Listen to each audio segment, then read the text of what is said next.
Right, just so happens it's 11:11. As I've finished prepping my food and wanted to come on.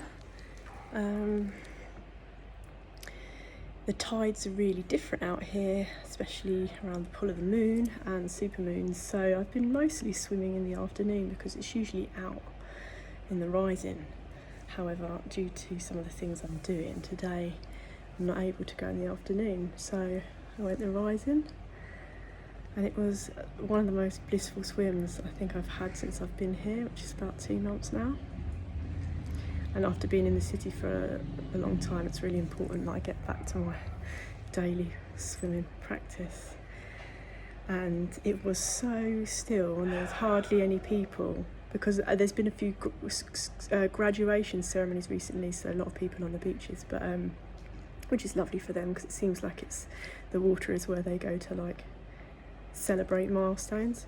Anyway, I went down this rising and it was empty. I was only running the water for a little amount of time, and the water, you know, when it's kind of hazy, a little bit overcast, but you can feel the warmth of the sun, and the water was really fresh and cold. And as you look out, it was sort of the sky and the sea ocean merged together, and I just felt like I was gliding on top, and it was amazing. And yeah, it really put me in a state of peace and tranquility and gratitude for being able to connect with water that way, which is really important for me. To calm my spirit, because I guess there's a few reasons that I've come on to speak. I don't know whether they'll be part of what I'm speaking because they're just, ad-libbing. But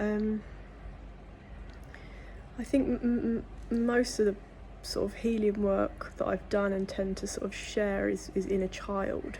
Obviously there's a lot of shadow and dark feminine work, but at the minute, especially as I had one of the most amazing connections to the locals in the water yesterday, and I was serenaded by some young girls. One was actually called Victoria, and she had a Little Mermaid swimming costume on, and I was like, "You're Victorian, you're a mermaid."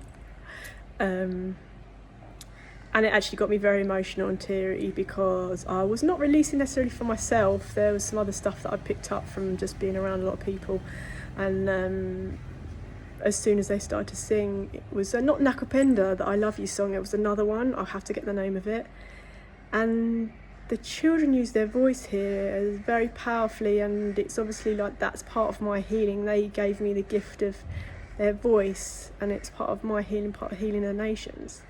That they just trying to sort of teach me a bit of Swahili and just sang to me in the water, and I was like, guys, I have to put my sunglasses on, you're going to make me cry. And even now I get very choked. There are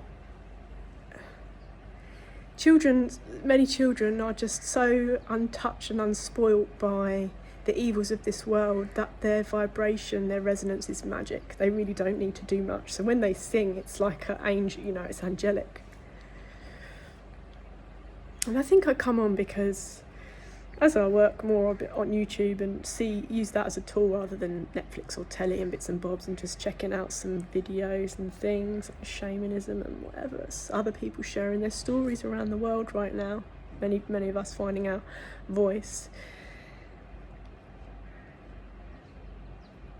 I come across some people, sometimes men, that I can see their own healing journey, and we can't really compare it to ourselves. We can only make an observation as a witness to what they share as a fellow human, but not only in this game of life. And what I find a little bit upsetting and sad is because I tend to see people's pain sometimes more than they want to admit to themselves. And this is not to toot my own trumpet, this is just to say that until we really start to connect and heal our inner child and connect with that energy, all of the trials and tribulations that we go through in life, up to the point of, even being incarcerated, and I can't begin to imagine what that does to someone and their mind and their spirit, with the amount of demonic energies and vessels being hijacked, that ends up leading people to those spaces. of confines and overpopulation and lots of hard things to imagine, that we start to disconnect from our heart chakra because of the pain and the suffering, and can become very bitter towards other people's form of expression and quite critical and judgmental. And I find that really difficult to watch as a woman. Sometimes I'm an elder to these young men that express themselves, because some people don't know I'm 40 next year, and so I've at any age we've all got an opinion and a right to express ourselves in the ways that we do, and this isn't to judge, but I just hear people that talk about enlightenment and talk about the demonic, being on Team Godhead versus the demonic forces that are at play at the minute, and obviously we're tipping the balance with the light and the love that we're sharing. But when we don't connect with our inner child, our heart chakra cannot be fully activated. Therefore, our default vibration, love, is kind of flittering. If we are so hurt by the things that we've experienced and disgusted and, at the evils of the world, then love is not... We're not maintaining love as a vibration. Authenticity, one says that it's a higher vibration than love. But ultimately, when we speak, we are sharing our energy.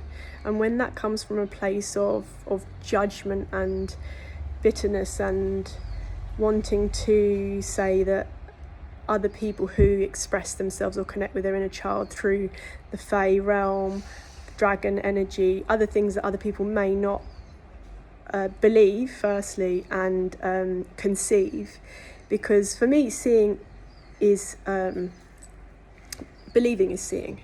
You have to believe, you have to be able to manifest from a place of knowing, especially in the age of Aquarius. We are in the age of knowing now. And so for other people to come along and say that this or that is not right, or that's demonic energy, or you're not connected to this 3D reality, like, everybody has their own way of connecting or disconnecting from the illusion, the delusion, and the pain and the darkness that might befall us. And so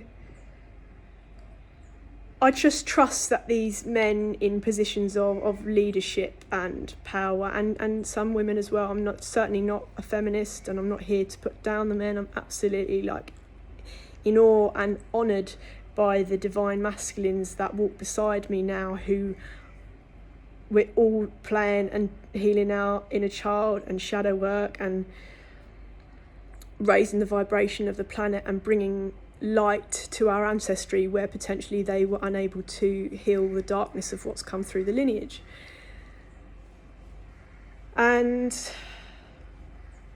especially when one has not expanded into the realm of psychoactive psychedelics, where we can see other portals and other energies manifest, and they are part of the collective consciousness. All of us have our own way of tapping into higher energies. And so for someone to say that, Elvish or Elms, like the forest people, and this don't exist, is very, very, very limited tunnel vision, in my opinion. And especially when you connect to ancient shamans, like ancient shamanic knowledge from the voices of Malidoma Patrisome or Credomatua in SA. Like the Contemple, for example, they're small people, they're small forest energies, entities that exist, that have been recounted by elders and through the tribes for a long time. And because in the West we've got so far away from our connection to sacred lands, be that, for example, here, like the kaya, the forests, and the practices that we use to connect with the energies, bring rain, whether it's drumming, or I've recently found out here the Kai were using castor oil as part of some of their shamanic or kind of ancestral kaya practices to revive dry, barren lands.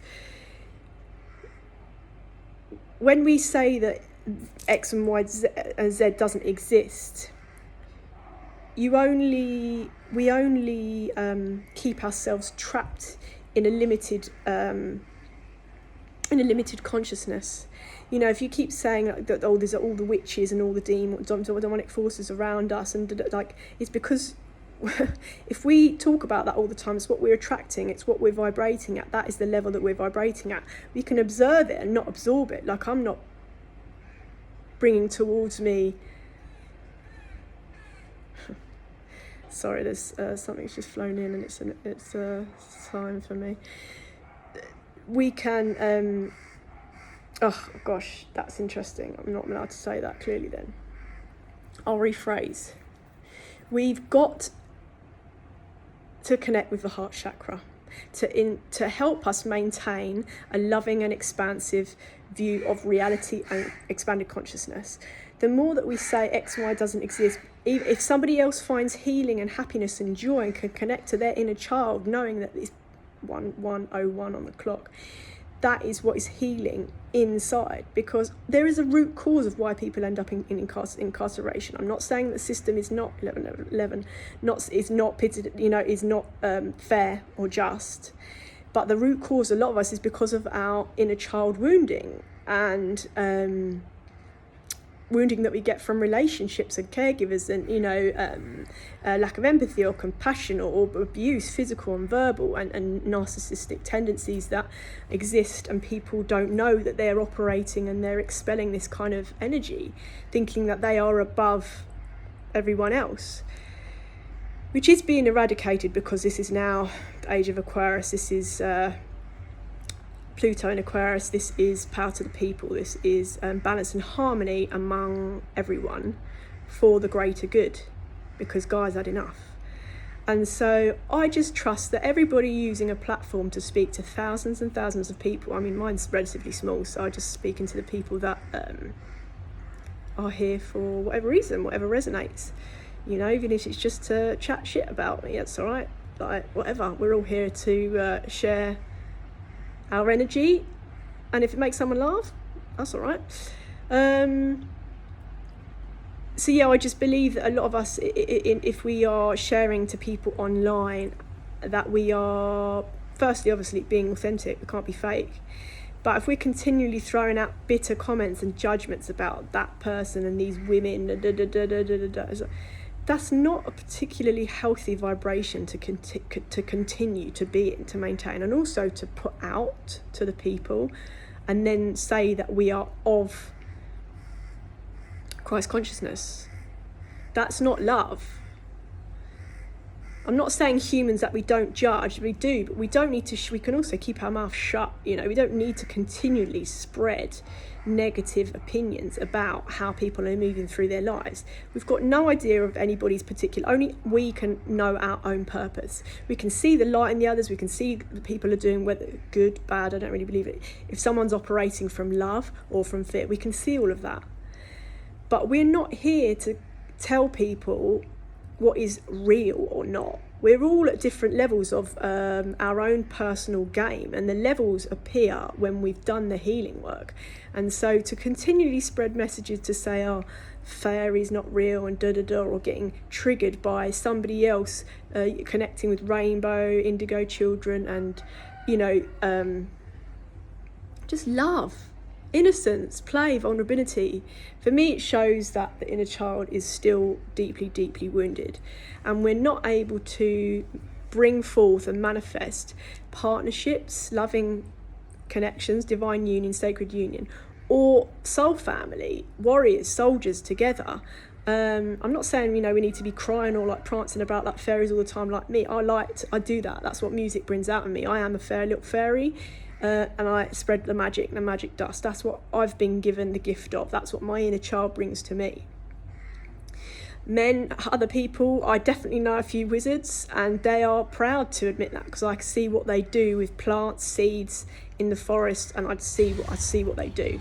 So I believe that it's really important right now for anybody that hasn't got a platform, and it's not me saying you're doing it wrong or right, I'm just saying, have we considered that what we're saying might just be perpetuating darkness and evil and spirits, and not welcoming and warm, loving, energy towards us, and then we get frustrated when we're not manifesting, you know, like the divine union or sacred partnerships or soul family, because we keep talking and judging other people and talking about what they're up to or what they're not up to, and what women are doing and what men have done or what they're not doing. And like, we've just got to shut our mouth sometimes. We've just got to focus on our own journey. You know, collective consciousness means that we are all of the same source. We're from source. We're from the same play. I'm not saying the same planet. Some of us believe in Sirius A, B, that we've come from other places, star seeds. You know, I'm not here to tell anybody their belief system. But we are born into this realm, into these physical bodies, vessels, with missions. Maybe these people are not on, their mission is not love in the same way that I understand it. And so for me, whether one calls it I'm being triggered by their videos or not, like, I'm okay to admit if I'm triggered or not. For me, it's just I feel their pain. I feel I feel something, a blockage. I feel something in the heart chakra that is holding these people back from their divine, godlike, goddess-like selves. And I don't know, this is a reality check for me, to check myself. You know, when I'm around the children here, I want to make sure in the village I'm sort of trying to, you know, I'm not going around giving out sweets like the candy man. I want to make sure if I'm sharing anything, especially as Mzungu, you know, as people might think, oh, money. No, it's like, oh, if I have fruit on me, I'll give the fruit out. It's all about, it's not coming to any place as a way of, we can't save anyone, yeah? We share. If our vibration is love, we share the love. If we're bitter about X, Y, Z, or how our lives has gone, then that's not a particularly healthy energy to be sharing. I can't say if it's right or wrong. Everybody's got to be authentic. And so it's important people are themselves. But I think at the time we're at now, and the bigness of 2025, is that we check in, that we allow ourselves to play, that sometimes being around children is a very, very healthy, angelic experience that is healing, that being in the water is also massively, massively restorative and cleanses darker spirits and entities for us. So if we're still not working with the elements on a day-to-day basis, knowing that we are deeply, deeply sensitive or have been deeply wounded, all of us have, but many of us don't admit it, so I can't speak for them. I'm saying those of us who have admitted to ourselves how we were wounded, where we were wounded, consciously doing the work on all of our chakras, because even if at the root, if we've still got issues talking about money, that is not a healed root chakra. And if we can't heal our root, and we can't heal our sacral, we can't heal our solar plexus, our mission, divine potential and power to think outside the box, beyond our family, beyond the county that we're in, beyond the country, globally, like, we can't activate our heart chakra. We really have to come back to the root, which is our inner child. And so if somebody is offended by a fairy or elvish or wizardry or unicorns or rainbow energy or anything that's considered fantastical, when Marvel, you know, everything is inspired by ancestral knowledge, in particular from the motherland, as the source point for humanity's existence. I'm not saying humanity is from the earth. Anyway, that's a whole other topic, so I probably will just stop there. 1919. But yeah, check ourselves. We've all got to have a little check-in sometimes. Am I spreading the good word, however we interpret that? You know, just not being a knob and not sharing negativity and trying to wipe away people's hope from a magical existence, which is so attainable and achievable when we love ourselves, when we ask ourselves, you know, like, why do I love myself? Am I sharing that energy around me, or am I sharing bitterness and hurt and pain because I can't see past the cards I've been dealt, when that's all an illusion? So I don't know, bit ranty. I wanted to maintain the calm of the water today, but it just upsets me because I just see these people's pain, and I don't want anybody to hurt or to give up hope. I mean, hope for me is a weak thing. That's why I always say I trust, which again triggers people, but I trust. So that's why I'm going to say it. And it's a shame that we don't all believe in better choices for ourselves, a better life, because it's totally attainable. If I can get it, anybody can get it. It's just in time and intention, and we've got to reprogram our mouths, our words that come out. You keep talking about money as a form of energy negatively all the time, and are we keeping ourselves trapped? We have the answers and the solutions for everything or every issue that presents itself in this physical life. And I just trust that we are connecting with the elements and allowing ourselves to, you know, maybe music will get us back to inner child healing or various things, but please let's spread love. I'm not saying you can't be angry at people, you know, not everybody experiences a good day every day, you know, but being around people that have limited access to a variety of things that I've been afforded my whole life gives you new perspective, which is why I'm humbled every year that I come to the motherland and getting sung to by these angels in the water. That's one of the most healing vibrations of one of the most healing vibrations that I've experienced here. And before I start crying like a little baby, I just say let's all get back to the inner child in us and make sure that he or she is loved and cuddled and cared for.